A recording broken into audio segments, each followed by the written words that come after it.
Almays. Okay. All right. Good. All right. You also have a right to a preliminary hearing. Do you know what a preliminary hearing is? No. Okay, no, let me ma'am. explain that to you. You have 10 days to request a preliminary hearing. It's just a hearing in front of a magistrate. The only person who's going to testify is the officer who made this case against you.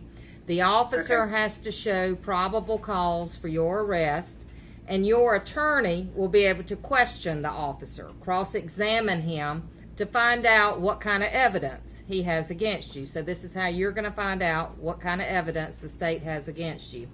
If the officer cannot show probable cause, your case could be dismissed at this hearing. If the officer does show probable cause, your case will then be sent up to the grand jury.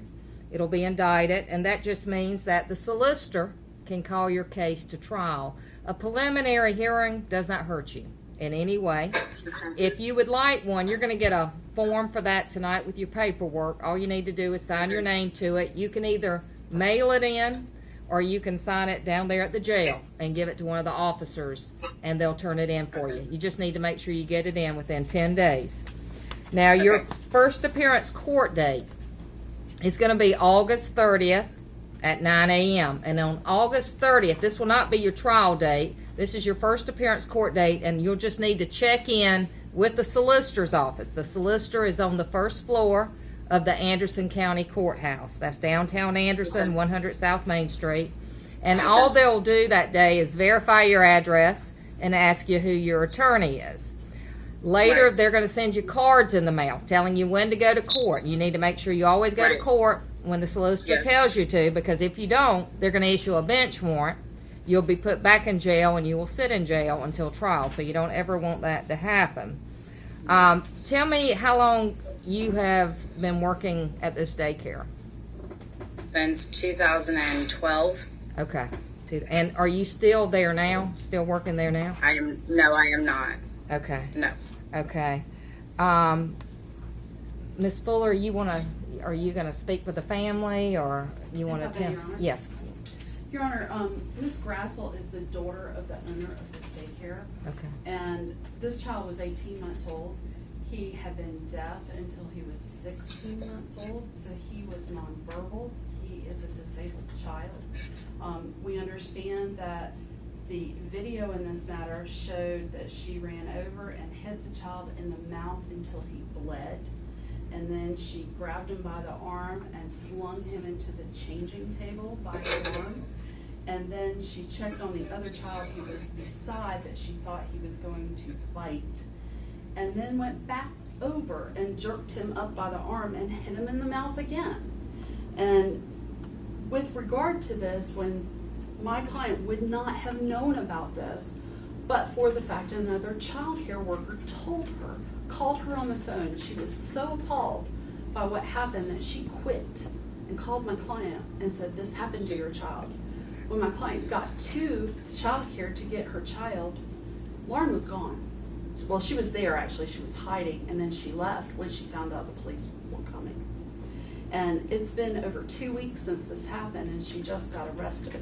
Your Honor, we're very concerned about whether she's a flight risk. We do not think she should have any contact with children while she's out on bond, depending on what bond you give her. And we certainly think she should have no contact with this family. Right. Okay. All right. And little boy's doing good. All right. Well, Okay. He's getting there. I mean, obviously they're He has all some social traumatized. issues. Okay. All Yeah, right. but especially mom is especially traumatized, as his dad, because now they're afraid to leave him with anyone Right. but family. Okay. All right. Thank you, Your Honor. All right. Thank you. Do you have anything you want to say? I would like to say that I apologize to the family. I had no intention of doing that. I just had a snap moment, but I do apologize. I never intended to hurt him in any way like that. I didn't mean to draw any kind of blood. And when he did go to bite me and I jerked my hand back, that was not the right choice, but when he bit down on himself, that drew blood as well. So Okay. I apologize.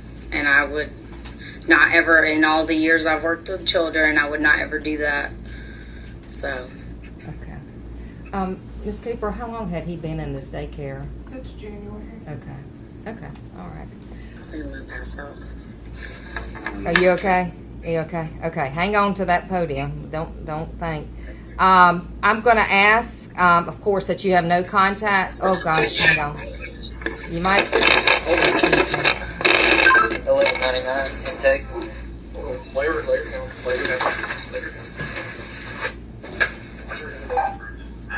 Yep. They're gonna call the nurse. I I'm need you sure. to take. Okay, so. Alright, stay down. Stay right there. Straighten her leg out, Blaine. I'm good. No, stay down until medical comes see you. I'm fine. I don't even. They can wait.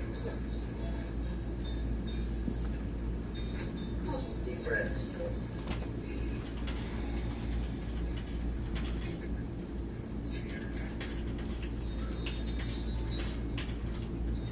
I'm fine. I can sit up. Just chill for What if you want? Yeah. Get that chair. She can sit in there for him. Just stay there until medical gets here. They're gonna let the nurse check her out, make sure she's okay. Then we'll continue. Sorry. No, you're I fine. was trying to get it together. No, you're fine. You can't No, you're apologize. fine. It's okay. Whatever officer this is on the.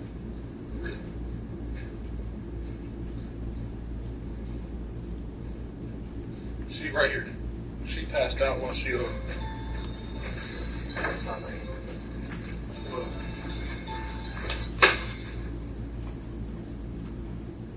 She just passed out. You have any medical She's seeing the conditions? judge. No, ma'am. Let me see your finger.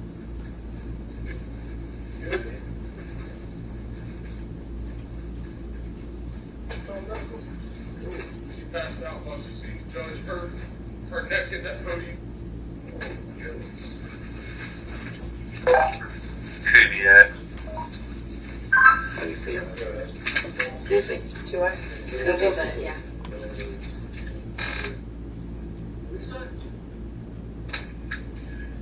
Just go over there. Just sit him as a special visitor for right now. You ever had problems with your blood pressure before? You're not pregnant, are you? No. Did you eat today? Just had some food, yeah. Did you drink something? Some water, yeah. There's no point to hit that plate. Drink home. I know, but you can let him know I got medical shit going on over You here. feel like you're sweating? And he's sitting at that gate.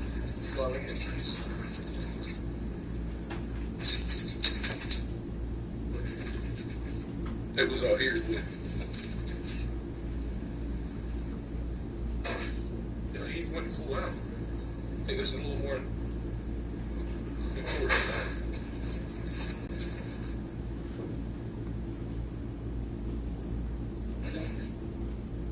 Is he trying to get out? No, he's staying there. Your blood pressure's a little.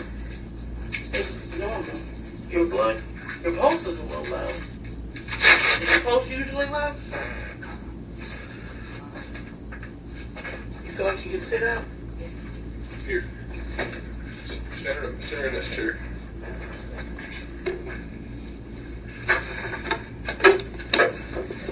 You get your neck. Yeah, she hit her neck right here. Let me see if I can get my camera. Do I hit 4 and then the arrows? Is that when I'm always hitting the wrong button? You ever had any problems with blood sugar? Usually, no. This is her first time getting in trouble, so it's Yeah. something she's used to. I think you're okay. Everything's within normal That's fine. range, except if your pulse is a little low. That's probably because you were laying down. Let's take it again, Michael. Your blood pressure is normal.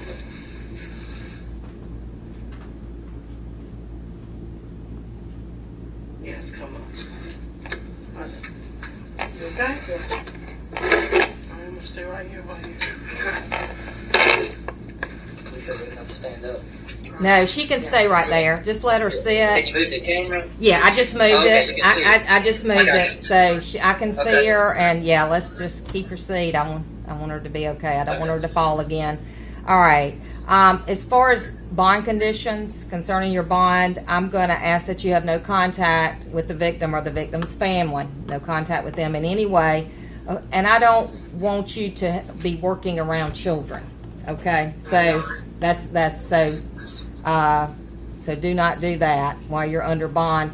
I'm going to set your bond on this charge at a $10,000 surety bond. You're going to have to go through a bail's bondsman or put up property to make your bond. The officer there can give you a list of bail's bondsmen. They charge a certain percentage of that bond amount. Go down the list, call around. They all charge different prices. We take bonds every day, twice a day, 7 in the morning or 4 o'clock in the afternoon. Or if you own any land or property in this county, you can put that up, but you have to hire an attorney and do a title search of the property, and they have to file that paperwork with the clerk of court. That takes a little longer. Most people go through a bail's bondsman. Do you have any questions? So my mom will not be able to come pay bond for me. If you had a bondsman waiting here, yes, you could have been out tonight. Yeah. But since you don't, it will have to be in the morning. 7 a.m. The bondsmen know our times. Okay, so okay. Okay. Do you have any other questions? So I can give them the bail bondsman, the contact information of my parents. Yes. Yes. To get in contact. Yes, Okay. they can do it, or you can do it. You can call from down there at the jail. Like I said, they all collect phone calls. You can do it, or you can let your family do it. Either one. Okay? Okay. Okay. Any other questions? No. Okay. And you're going to have to sign several times an initial. When the officer tells you to, you're going to get a copy of everything you sign. It's just your bond paperwork, agreeing to talk to me, how to get an attorney, your preliminary hearing form. Okay? But you'll get a copy of everything you sign. Okay? Okay. All right, let me tell y'all what to expect from here. If I'm assuming her mother's probably going to get her out on bond in the morning, get a bondsman. We will call you if she posts bond in the morning to let you know she's getting out. You'll be getting a letter from the solicitor's office next. They'll be the one prosecuting her case. They will be in contact with you. They will be sending you a victim's impact statement that you need to fill out and send in, because they'll be the one notifying you of any court appearances dealing with her case, okay? If she asks for a trial, it's not going to come up 2 years or longer. The court system's slow. It's backed up. If she did decide to plead guilty, you would be notified, and you need to be there. If she does, that speak to the judge. You need to go. But the solicitor's office, they should be sending you a letter in the mail. It may be a couple weeks, but it's a victim impact statement, so just make sure you fill out that. And if you have any questions, D'Amica, she's our victim advocate from the sheriff's office. She'll be able to answer any questions you may have. If you hear anything, she can answer those questions or find out what you need to know. Okay? So she's to have no contact with y'all. Okay? Do y'all have any questions? As far as her mother, can we get like restraining orders against all of them for us? Yeah, have they been trying to contact I you? keep getting a blocked phone number. I don't know who it is, because it's blocked caller ID. But her mother tried to contact me that day to apologize, and I don't want any contact with them. Okay. I doubt you could get a restraining order. I mean, if they were, harassing you or, yeah. So hopefully, they will leave you alone. So, and you'll go through that with her. Okay. Any other questions? Thank y'all for being here. I'm